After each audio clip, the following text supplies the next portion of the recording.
Assalamu alaikum wa rahmatullahi wa barakatuh. Que la paix, la miséricorde et les bénédictions d'Allah soient sur vous. Aujourd'hui, je m'adresse à toi, élu et par la sagesse infinie d'Allah. Car un message essentiel t'attend. Un message qui peut transformer ta vie et te rapprocher encore davantage de ton Créateur. Ne détourne pas le regard. Ne laisse pas passer ce moment. Ce que tu vas entendre maintenant est l'étape finale, celle qui scelle ton engagement et te guide vers la lumière divine.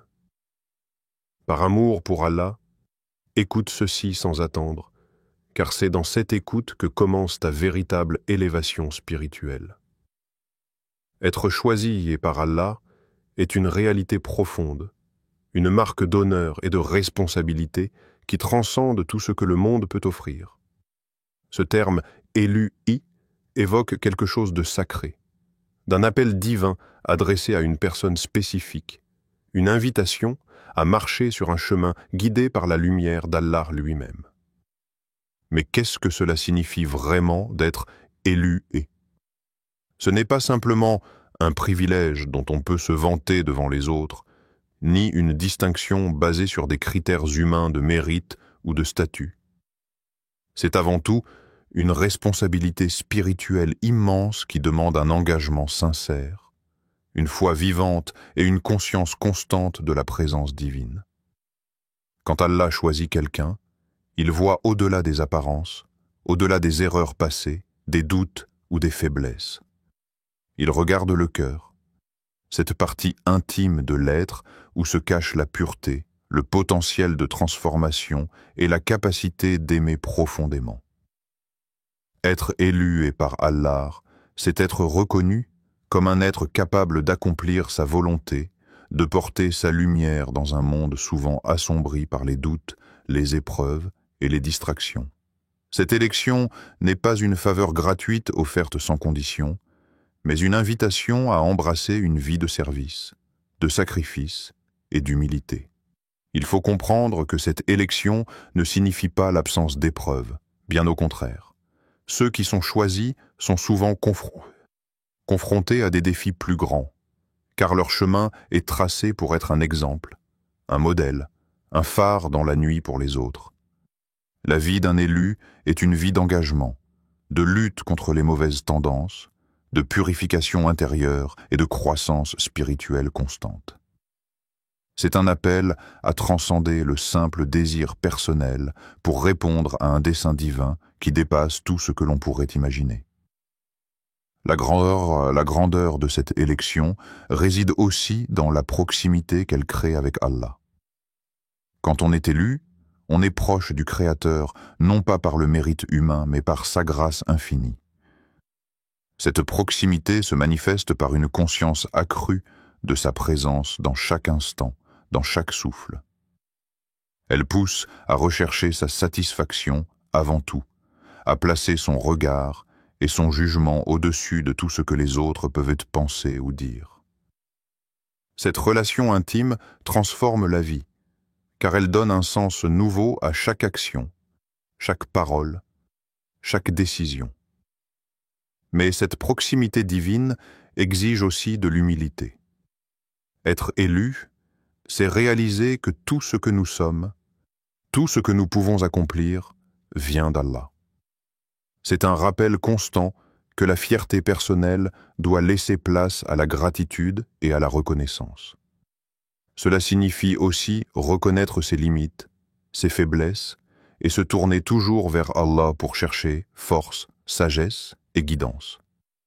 L'élu-i ne peut jamais se reposer sur ses lauriers ou sur son statut apparent. Il ou elle doit continuer à se purifier, à apprendre et à avancer dans la foi. Dans cette perspective, être élu et par Allah est un appel à l'action. Ce n'est pas une position statique, mais un mouvement vers plus de lumière, plus de vérité, plus d'amour. Celui ou celle qui est choisi doit porter la lumière divine dans son environnement, être un vecteur de paix, de justice et de bienveillance. Cela se traduit par des actes concrets, mais aussi par une posture intérieure d'ouverture, d'écoute et de compassion. L'élu devient un instrument entre les mains d'Allah pour guider, inspirer et transformer. L'élection divine n'est pas un chemin facile car elle implique souvent d'aller à contre-courant des normes sociales, des influences néfastes et des tentations du monde. L'élu doit apprendre à distinguer ce qui vient vraiment d'Allah de ce qui est simplement un désir égoïste ou une pression extérieure. Cela demande une foi solide, une confiance inébranlable dans la sagesse divine, même lorsque les circonstances semblent défavorables. C'est dans ces moments d'épreuve que la véritable nature d'un élu se révèle, car il ou elle puise sa force non dans ses propres ressources, mais dans la grâce et la promesse d'Allah. Il est important aussi de comprendre que cette élection n'est pas réservée à une élite spirituelle inaccessible. Allah choisit qui il veut, sans discrimination, selon sa sagesse parfaite. Cela peut être toi, moi, ou n'importe quelle personne sincère dans son cœur. L'élection divine est une invitation ouverte à tous ceux qui souhaitent répondre à l'appel, à ceux qui veulent marcher humblement dans la lumière, malgré leurs imperfections. Ce n'est pas un honneur réservé aux plus parfaits, mais un appel à la transformation et à la fidélité. Être élu, c'est aussi accepter que cette vie est temporaire, et que le véritable but dépasse largement les préoccupations matérielles ou éphémères. Cette conscience élève le regard au-delà des difficultés du moment, des succès ou des échecs, pour se fixer sur l'éternité promise par Allah. L'élu vit avec cette perspective, trouvant la paix intérieure même dans les tempêtes, car il ou elle sait que chaque épreuve est une étape vers un but plus grand. Cette foi en la promesse divine est une source de courage et d'espérance inépuisable. En réalité, cette élection divine transforme radicalement la vision de soi. Au lieu de se définir par les jugements du monde ou par les critères superficiels, l'élu se connaît à travers le regard d'Allah, avec la certitude d'être précieuse à ses yeux malgré ses erreurs et ses faiblesses. Cette confiance donne la force de se relever après chaque chute, de persévérer dans le bien, de pardonner et d'aimer inconditionnellement. Enfin, être choisi et par Allah est un don qui appelle à la responsabilité collective. L'élu ne vit pas sa foi uniquement pour lui-même ou elle-même, mais pour le bien de la communauté, pour le rayonnement de la vérité divine autour de lui ou d'elle. Cela signifie agir avec justice, compassion et courage, inspirer les autres à se rapprocher d'Allah et contribuer à bâtir un monde où règne la paix et la miséricorde. C'est un appel à être un pont entre le ciel et la terre, un messager de lumière dans un monde qui en a cruellement besoin. Ainsi, être élu et par Allah est un état d'être riche de sens, un privilège chargé de devoirs, une invitation à vivre chaque jour avec foi, humilité et détermination. C'est une promesse divine d'accompagnement, mais aussi une invitation à répondre pleinement à ce que ce choix implique. Marcher dans la lumière, affronter les épreuves avec courage, et poursuivre sans relâche le chemin qui mène à la satisfaction d'Allah. Le moment d'écouter cet appel est crucial, car le temps que nous avons dans cette vie est limité et précieux. Souvent, nous remettons à plus tard ce que nous savons être important, en pensant que nous aurons demain pour agir, pour changer, pour nous rapprocher d'Allah. Mais la vérité est que demain n'est jamais assuré, et chaque instant qui passe est une opportunité qui s'envole à jamais. Comprendre l'urgence d'écouter et d'agir maintenant est un éveil nécessaire pour tous ceux qui aspirent à répondre pleinement à leur élection divine. Dans ce monde rempli de distractions, d'agitation et de tentations, il est facile de perdre de vue ce qui est essentiel. Nous sommes constamment sollicités par des choses éphémères, des plaisirs immédiats, des soucis matériels, et même des relations toxiques qui peuvent détourner notre attention de ce qui compte vraiment. Cette confusion crée un voile qui obscurcit la conscience spirituelle, rendant difficile la perception claire de l'appel d'Allah. Pourtant, c'est précisément dans ces moments que l'écoute attentive devient un acte de foi puissant. C'est un choix de se tourner vers la vérité, malgré tout ce qui peut tenter à détourner. Le temps n'est pas simplement un concept abstrait. C'est un bien qui nous est donné par Allah avec une grande sagesse. Chaque seconde est une chance de faire le bien, de se purifier, d'aimer et de se rapprocher de lui. Mais ce cadeau est fragile, et il peut s'échapper très vite si nous ne le saisissons pas. L'urgence d'écouter maintenant signifie aussi se libérer de la procrastination, de la peur ou de l'indécision qui paralyse souvent l'âme. Il faut comprendre que différer l'écoute, c'est risquer de manquer la bénédiction de ce moment précis, qui pourrait être la clé d'un changement profond et durable. Cette urgence s'inscrit aussi dans la réalité des épreuves et des défis que nous rencontrons. La vie est souvent une série d'épreuves destinées à tester notre foi, notre patience et notre fidélité. Pour ceux qui sont élus, ces épreuves peuvent sembler plus intenses, comme si le poids de la responsabilité divine venait avec un fardeau supplémentaire. Mais c'est justement dans ces moments difficiles que l'appel à écouter devient vital. Il est facile de se sentir perdu, découragé ou seul, mais c'est à ces instants qu'il faut tendre l'oreille à la voix d'Allah, à sa guidance qui apaise et illumine. Écouter maintenant, c'est aussi comprendre que la miséricorde d'Allah est immense, mais qu'elle n'est pas éternelle dans le sens où chaque occasion a sa valeur unique. Il ne faut pas croire que l'on pourra toujours revenir vers lui plus tard, car le cœur humain est fragile et peut se durcir avec le temps. Repousser cet appel, c'est courir le risque de s'éloigner progressivement de la lumière, de s'enfoncer dans les ténèbres de l'oubli ou de la négligence. C'est pourquoi la voix intérieure qui invite à l'écoute doit être prise au sérieux, avec respect et urgence. L'importance d'écouter immédiatement est aussi liée à la notion de responsabilité. Être élu signifie être conscient que chaque choix, chaque décision a des conséquences spirituelles. Ce n'est pas seulement une question personnelle, mais une affaire qui engage le cœur et l'âme dans une relation vivante avec Allah. Remettre à plus tard l'écoute, c'est risquer de ne pas répondre pleinement à cet appel, de laisser passer une chance unique d'élever sa foi et de transformer sa vie. C'est un moment où la foi doit dépasser la simple croyance intellectuelle pour devenir une expérience profonde et active. La procrastination spirituelle est souvent alimentée par la peur, l'orgueil ou l'ignorance. On peut craindre de ne pas être à la hauteur, de ne pas comprendre ce qui est demandé, ou encore penser que l'on a le temps devant soi. Mais ces pensées sont des pièges qui éloignent de la vérité. Écouter maintenant, c'est faire preuve de courage. C'est accepter de se confronter à soi-même, à ses limites, à ses failles.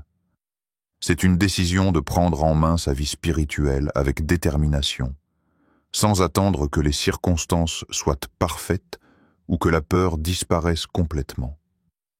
Il faut aussi se rappeler que l'écoute n'est pas passive. C'est une attitude active de recherche, de questionnement, d'ouverture du cœur et de l'esprit. C'est un dialogue intime avec Allah, où chaque instant devient une opportunité de recevoir sa lumière, sa sagesse et sa paix. Écouter maintenant signifie donc s'engager dans un processus de transformation intérieure, prêt à accueillir ce que le divin veut révéler, même si cela bouscule nos certitudes ou nos habitudes. Dans cette démarche, la prière et la méditation jouent un rôle essentiel. Elles sont les moyens privilégiés pour calmer le tumulte intérieur, pour ouvrir les canaux de communication avec Allah et pour recevoir les messages qu'il adresse à notre âme. Cultiver ce silence sacré dans le cœur permet d'entendre plus clairement l'appel qui résonne en nous et d'y répondre avec sincérité et foi. L'urgence d'écouter maintenant est aussi une invitation à ne pas se laisser distraire par les voix contradictoires du monde. Il y a tant d'opinions, d'idées, de philosophies qui cherchent à nous détourner du chemin droit. L'élu est appelé à garder le cap, à distinguer la vérité des illusions, à renforcer sa foi par une connaissance sincère et une pratique authentique. Cette vigilance spirituelle est une forme d'écoute attentive, un effort constant pour ne pas perdre le contact avec ce qui est essentiel. Enfin, il est important de comprendre que cet appel à écouter maintenant n'est pas une charge pesante, mais une source de paix et de joie. Répondre à cet appel, c'est entrer dans une dynamique de vie renouvelée, où chaque jour devient une occasion de se rapprocher d'Allah, de grandir dans l'amour et la lumière. C'est une invitation à vivre pleinement, avec conscience et gratitude, sachant que le chemin est guidé par celui qui est le plus miséricordieux. En somme, écouter maintenant est un choix de vie, un acte de foi qui peut transformer le quotidien. C'est une décision qui ouvre les portes à une réalité spirituelle plus profonde, à une expérience de la présence divine plus intense. C'est la clé pour avancer sur le chemin de l'élu, pour franchir cette étape finale avec confiance et sérénité, portée par la lumière d'Allah qui ne faillit jamais. Il est important de comprendre que cette étape finale, vers laquelle nous sommes tous appelés, est une invitation profonde à la transformation intérieure. Ce n'est pas simplement un changement superficiel, une modification temporaire de comportement, mais une révolution complète de l'âme, une réorientation totale vers Allah dans une relation d'amour, de confiance et de soumission sincère. Cette transformation est la clé pour franchir cette dernière étape avec succès, car elle conditionne tout le reste de notre existence, ici-bas et dans l'au-delà. Dans cette démarche, le cœur occupe une place centrale. Le cœur n'est pas simplement un organe physique, mais le siège de la foi, de la volonté, de la conscience spirituelle. C'est lui qui ressent l'appel, qui entend la voix divine, qui répond à l'invitation d'Allah. Lorsqu'il est purifié, lorsqu'il est ouvert, le cœur devient un miroir clair qui reflète la lumière d'Allah. Mais si le cœur est encombré par les rancunes, la colère, l'orgueil ou les distractions du monde, il devient opaque, sourd à l'appel. C'est pourquoi l'étape finale passe nécessairement par un nettoyage intérieur, un retour à la sincérité et à l'humilité. Cette purification du cœur se fait par un engagement sincère à abandonner les attaches qui nous éloignent d'Allah. Il s'agit de laisser derrière soi tout ce qui entrave notre lien avec lui. Les péchés, les mauvaises habitudes, les relations toxiques, les pensées négatives. Cet acte de détachement demande du courage et de la persévérance, car souvent ces attaches sont devenues familières, presque confortables, même si elles nous blessent au fond. Mais l'amour pour Allah pousse à franchir ce pas, à se libérer de tout ce qui empêche la lumière de pénétrer pleinement. En même temps, cette étape finale est aussi une invitation à renouveler sa foi. Ce renouvellement n'est pas un simple rituel ou une formule répétée, mais une redécouverte vivante et profonde de la présence d'Allah dans notre vie. C'est un engagement à placer notre confiance en lui, à croire en sa sagesse même quand les épreuves sont dures, à accepter sa volonté même quand elle dépasse notre compréhension. Cette confiance renouvelée nous donne la force d'avancer malgré les difficultés, avec la certitude que nous ne sommes jamais seuls. Un autre aspect essentiel de cette transformation est l'amour sincère pour Allah. Cet amour est la source même de notre élection. Ce n'est pas un amour tiède ou superficiel, mais un amour qui brûle, qui consume les doutes et les peurs, qui inspire à donner le meilleur de soi-même. Quand on aime véritablement, on cherche à plaire à l'aimer. On accepte ses commandements avec joie, on désire ardemment être proche de lui. Cet amour purifie le cœur, éclaire le chemin et donne un sens profond à chaque action. L'étape finale est aussi celle de l'acceptation totale de la responsabilité de notre vie spirituelle. Être élu signifie être conscient et que chaque instant est un don précieux, une opportunité de faire le bien, de grandir dans la foi, de laisser une empreinte positive. Cela signifie aussi comprendre que nous sommes les artisans de notre destinée, que nos choix façonnent notre avenir éternel. Il ne s'agit pas d'une fatalité, mais d'un appel à la liberté responsable, guidée par la lumière d'Allah. Dans ce cheminement, la prière et la méditation deviennent des alliés indispensables. La prière n'est pas simplement un devoir, mais un moment sacré de rencontre avec Allah, une source d'apaisement et de renouvellement. C'est par elle que le cœur trouve sa paix, que l'âme se fortifie, que la lumière divine vient éclairer les ténèbres intérieures. La méditation sur les versets sacrés, la contemplation des attributs d'Allah, le rappel constant de sa grandeur et de sa miséricorde sont autant d'actes qui nourrissent cette transformation intérieure. Il faut aussi souligner que cette étape finale implique un engagement dans l'action concrète. La foi ne peut rester enfermée dans le cœur ou dans la pensée. Elle doit se manifester dans nos comportements, nos paroles, nos relations.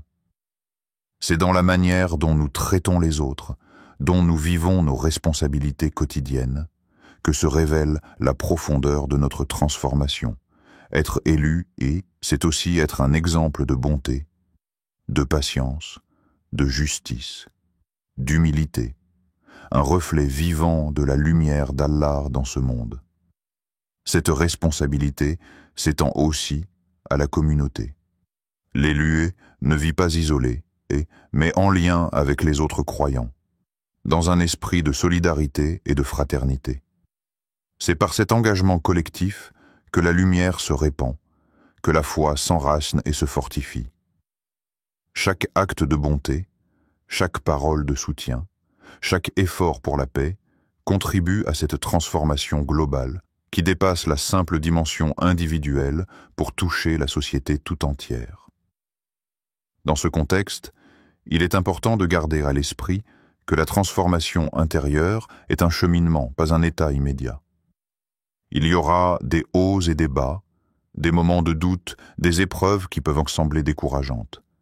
Mais l'étape finale consiste justement à persévérer, à ne pas renoncer, à garder la foi même quand le chemin semble ardu. Cette persévérance est une manifestation de l'amour pour Allah et de la confiance en sa sagesse infinie. Enfin, cette transformation est aussi une source de paix profonde. Quand le cœur est purifié, quand la foi est renouvelée, quand l'amour pour Allah est vivant, l'âme trouve un refuge sûr, une lumière qui éclaire même les nuits les plus sombres.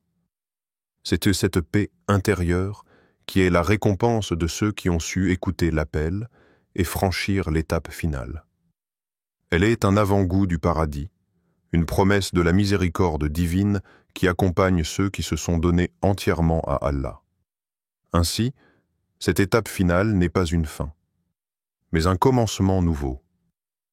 C'est l'entrée dans une vie spirituelle plus intense, plus vraie, plus lumineuse. C'est la réalisation concrète de notre élection, la confirmation de notre engagement envers celui qui nous a choisis par amour.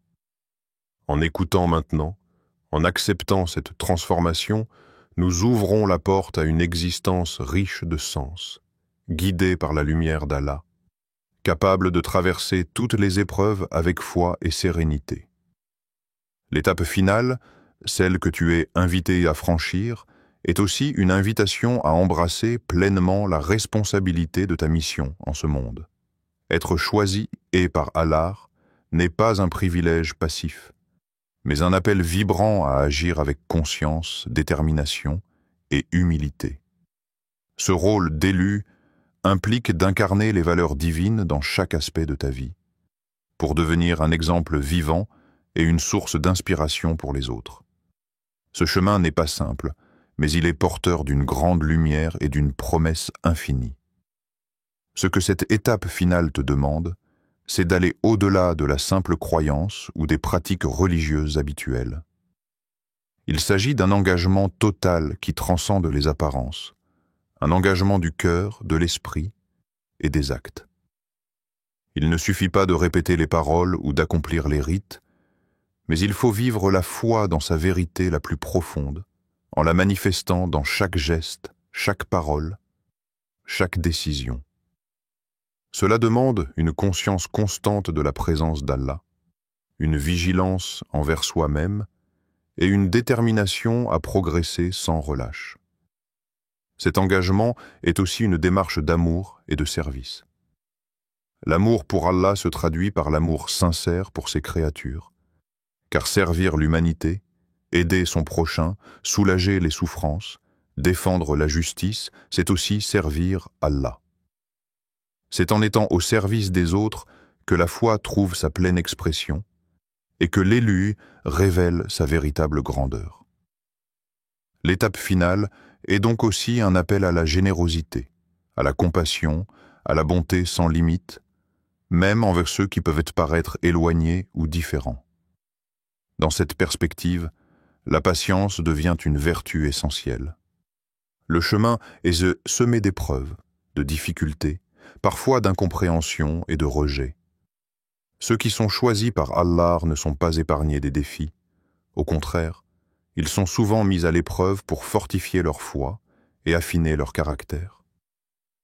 La patience ne consiste pas à subir passivement les difficultés, mais à les traverser avec courage, en gardant la foi et la confiance en la justice divine. C'est par cette endurance que l'élu s'élève, qu'il ou elle gagne en sagesse et en maturité spirituelle. Le pardon est également une composante fondamentale de cette étape finale. Pardonner à ceux qui nous ont blessés, à ceux qui nous ont éloignés de la vérité, c'est libérer le cœur des rancunes et ouvrir la porte à la paix intérieure. C'est une force qui transforme la souffrance en lumière, la colère en compassion. Pardonner ne signifie pas oublier ou cautionner le mal, mais choisir de ne pas laisser la douleur contrôler notre vie. C'est un acte d'amour envers soi-même et envers Allah, qui nous libère et nous rapproche de lui. Cette étape finale est aussi une invitation à cultiver l'humilité, cette qualité précieuse qui permet de reconnaître ses limites, ses erreurs et sa dépendance totale à Allah. L'humilité est le fondement de la sincérité. Elle ouvre le cœur à la vérité et à la lumière divine. Être élu ne signifie pas être supérieur aux autres, mais être un serviteur sincère et dévoué, conscient que toute grâce vient d'Allah seul. Cette humilité nous protège de l'orgueil, qui est un obstacle majeur sur le chemin spirituel. Dans cette même dynamique, la gratitude prend une place centrale. Reconnaître les bienfaits d'Allah dans notre vie, petits ou grands, cultiver un cœur reconnaissant, c'est entretenir une relation vivante et nourrissante avec lui. La gratitude nous permet de voir la beauté même dans les épreuves, de comprendre que tout ce qui arrive est un signe de sa sagesse infinie. Elle transforme notre regard sur le monde, nous aide à rester ancrés dans la foi et à avancer avec joie. Par ailleurs, cette étape finale invite à une profonde introspection. Regarder en soi avec honnêteté, reconnaître ses faiblesses, ses erreurs, mais aussi ses forces et ses progrès, c'est un acte de courage et de vérité. L'introspection permet de mieux comprendre notre propre chemin, d'ajuster notre comportement, de renforcer notre détermination. C'est un exercice spirituel qui ouvre la voie à la transformation et à la croissance, en nous rapprochant toujours plus d'Allah. La quête de la connaissance est également une dimension essentielle de cette dernière étape. La foi sans compréhension peut devenir fragile, alors que la connaissance éclaire le chemin, renforce la confiance, affine la pratique.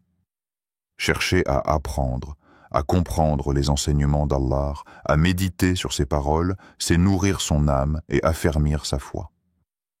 Cette soif de savoir est un signe de sincérité et d'engagement profond. Enfin, cette étape finale est un appel à l'espoir. Même dans les moments les plus sombres, quand le doute ou la difficulté semblent envahir le cœur, il ne faut jamais perdre l'espoir en la miséricorde d'Allah. L'espoir est une lumière intérieure qui illumine le chemin, qui donne la force de continuer malgré les obstacles. C'est une confiance profonde que la bonté divine triomphe toujours, que chaque effort sincère est reconnu, que la récompense est infinie. En écoutant cet appel sans attendre, en embrassant pleinement cette étape finale, tu te prépares à entrer dans une dimension nouvelle de ta foi, où chaque pas est guidé par la lumière d'Allah, où chaque action porte un sens profond. Tu deviens un témoin vivant de sa miséricorde, un canal de sa paix, un exemple de sa justice et de son amour. Ce chemin est exigeant, mais il est aussi source de paix et de bonheur véritable. Il transforme la peur en confiance, la solitude en communion, la souffrance en sagesse. En étant élu et par amour pour Allah, tu es invité à répondre à cette grâce avec gratitude, à vivre pleinement ta mission, à marcher avec courage et humilité vers ce rendez-vous final, certain que la lumière divine éclaire toujours ta route. Qu'Allah te fortifie sur ce chemin sacré et te guide à chaque pas. Souviens-toi que d'avoir été choisi n'est pas seulement un honneur, mais une responsabilité qui demande courage, patience et amour sincère.